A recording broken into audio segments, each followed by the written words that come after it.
If you're sitting on your couch and you see some breaking news that a tornado is headed your way, you would probably be jolted into action and quickly run to the store to stock up on supplies. When you're in a state of fear, you want to eliminate it in any way that you can.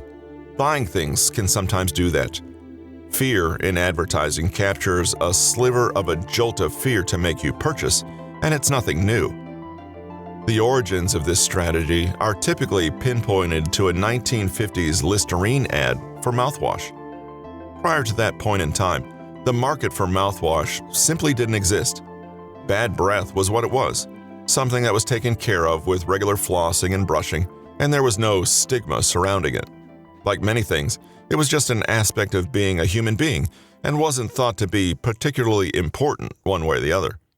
Moreover, at the time, the average person bathed around once a week, and deodorant hadn't been invented.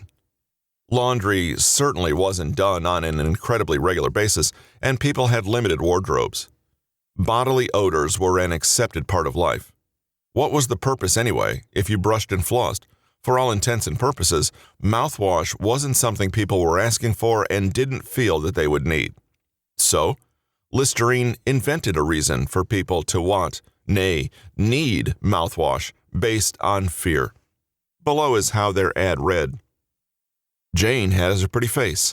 Men notice her lovely figure, but never linger long, because Jane has one big minus on her report card: halitosis, bad breath.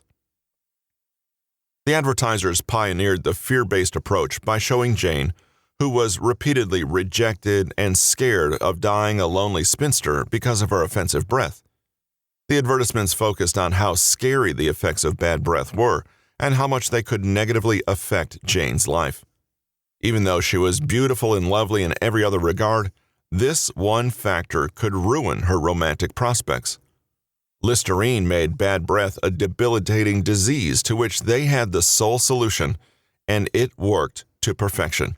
In fact, Listerine was going to cure a global epidemic, halitosis. In the end, we all fear becoming Jane or similar to Jane, so we buy bottles of mouthwash. Listerine invented a problem, blew it out of proportion, and then presented itself as the answer. This is a path many subsequent advertisers would take.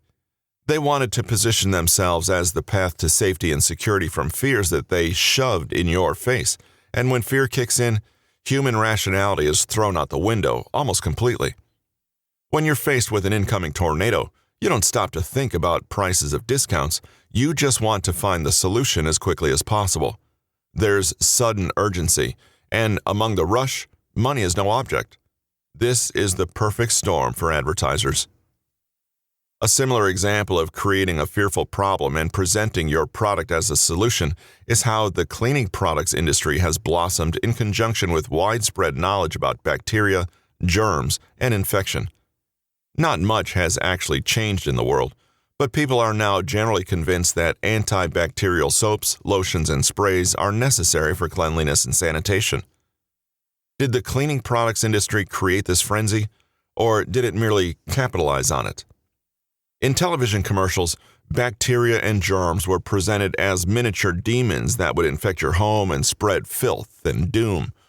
These worries reached a fever pitch with random outbreaks of E. coli, salmonella, and even SARS, avian bird flu. Today, it's common to see antibacterial soap dispensers installed in public facilities.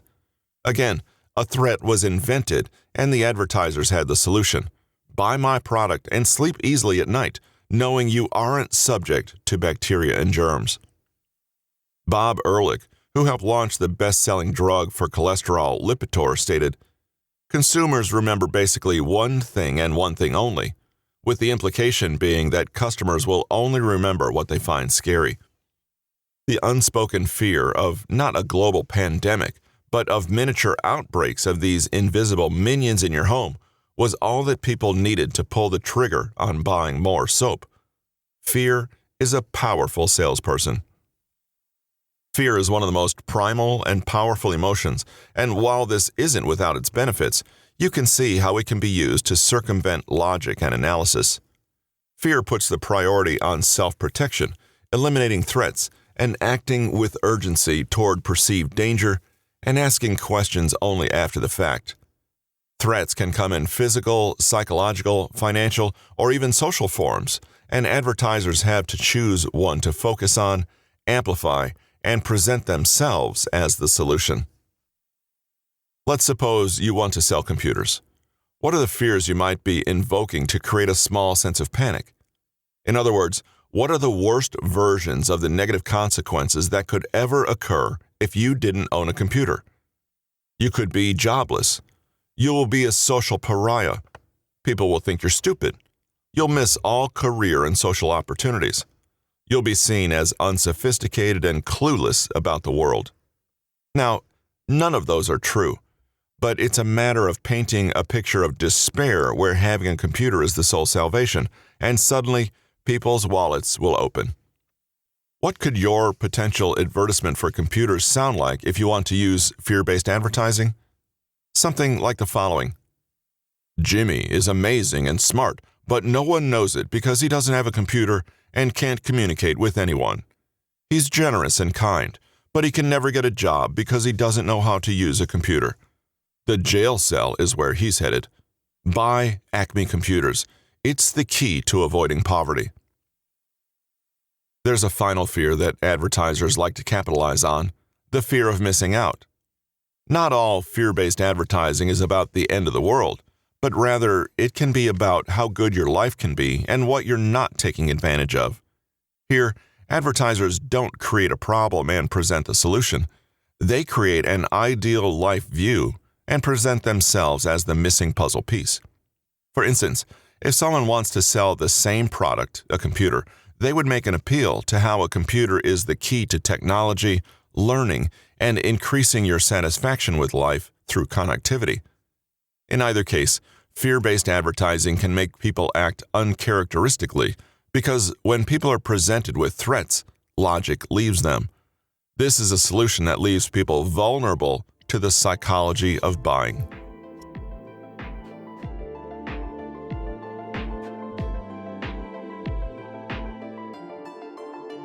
Hello, listeners. We're going to break for just a moment to bring you a word from our sponsors, Let's Get Checked. If you require a test for the coronavirus, please take a moment and check out letsgetchecked.com. Their coronavirus test for COVID-19 requires only a gentle lower nasal swab to be collected, and you can do it in your home. The test kit will be delivered promptly to your home and includes a UPS next day air return shipping label to send your sample back to the lab. Your sample will be analyzed in the lab using an extremely accurate RT-PCR-based test to confirm the presence of coronavirus. Your results should be available online within 2 to 5 days of your sample being received in the laboratory. As always, the results are confidential, and for this report, there is an official lab report provided should you need the documentation. So, for any health and wellness testing needs, including coronavirus detection, be sure to keep Let's Get Checked in mind. Visit them today at trylgc.com/NMG. That's trylgc.com/N as in Newton, M as in media, G as in group. And now, back to the podcast episode.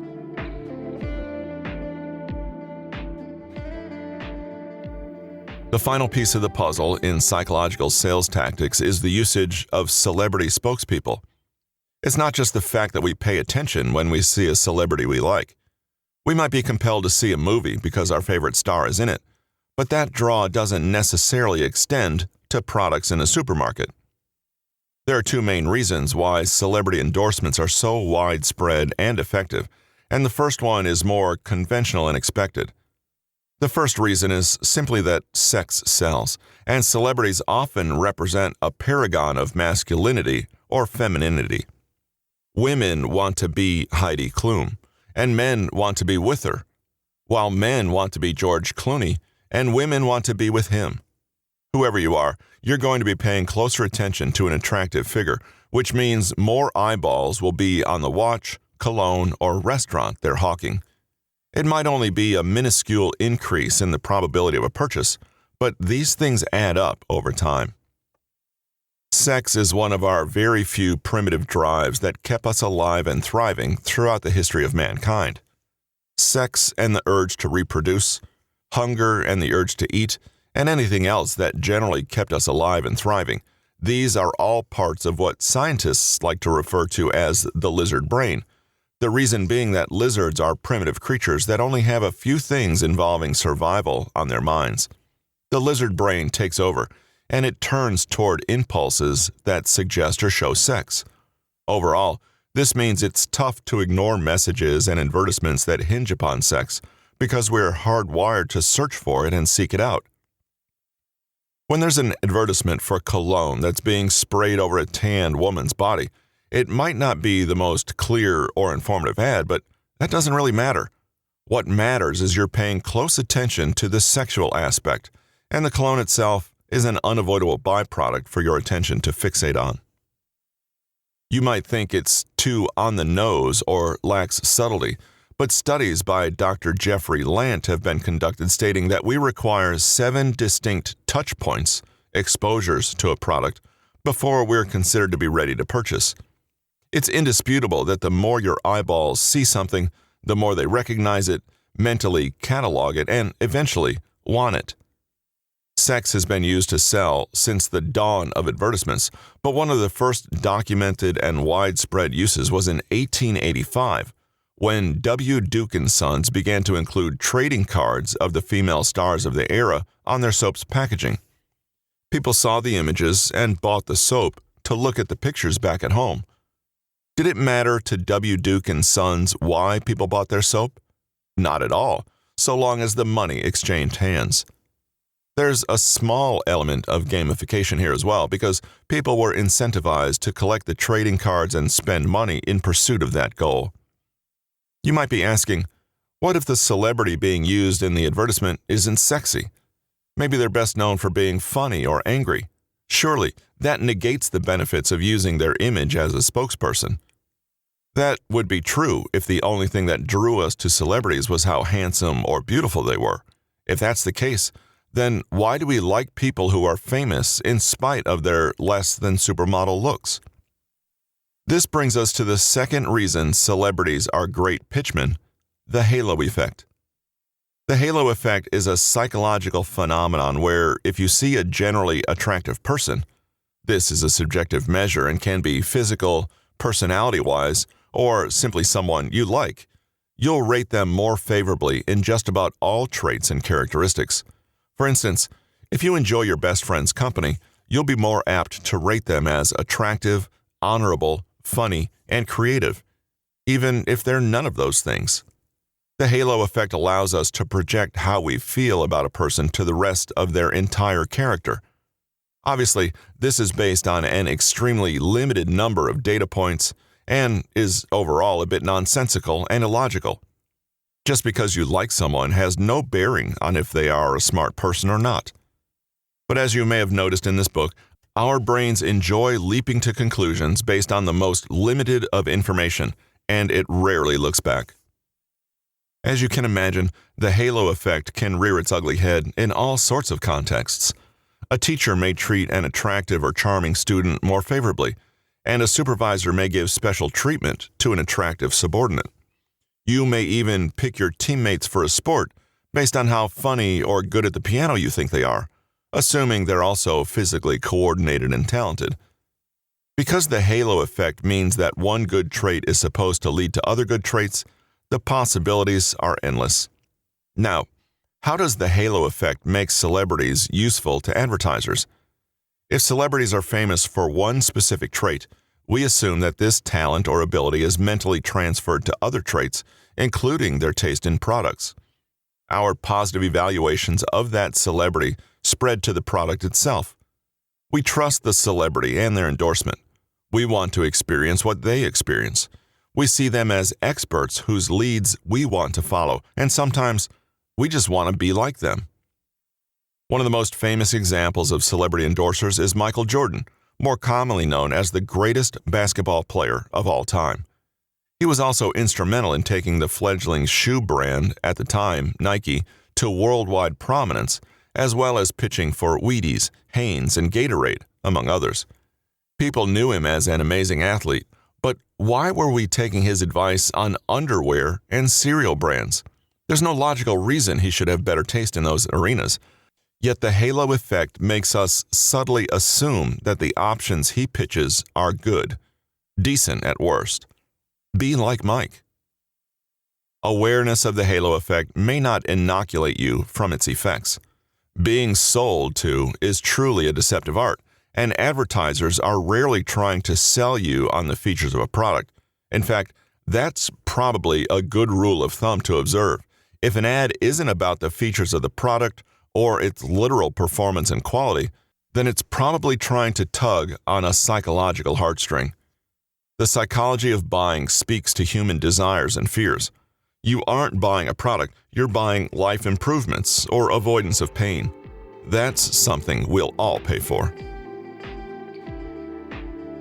This has been Brain Blunders, written by Peter Hollins, narrated by Russell Newton. Copyright 2019 by Peter Hollins. Production copyright by Peter Hollins.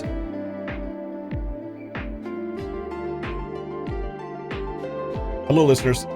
Don't forget to take a moment and visit PeteHollins.com and request your copy of his mini book, 9 Surprising Psychology Studies That Will Change the Way You Think.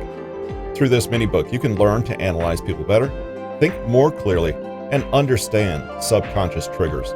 Simply go to PeteHollins.com and request your copy there. Also, remember, as always, to check the show notes for links to Peter's page, as well as links to useful resources such as full transcripts for most episodes. Thank you.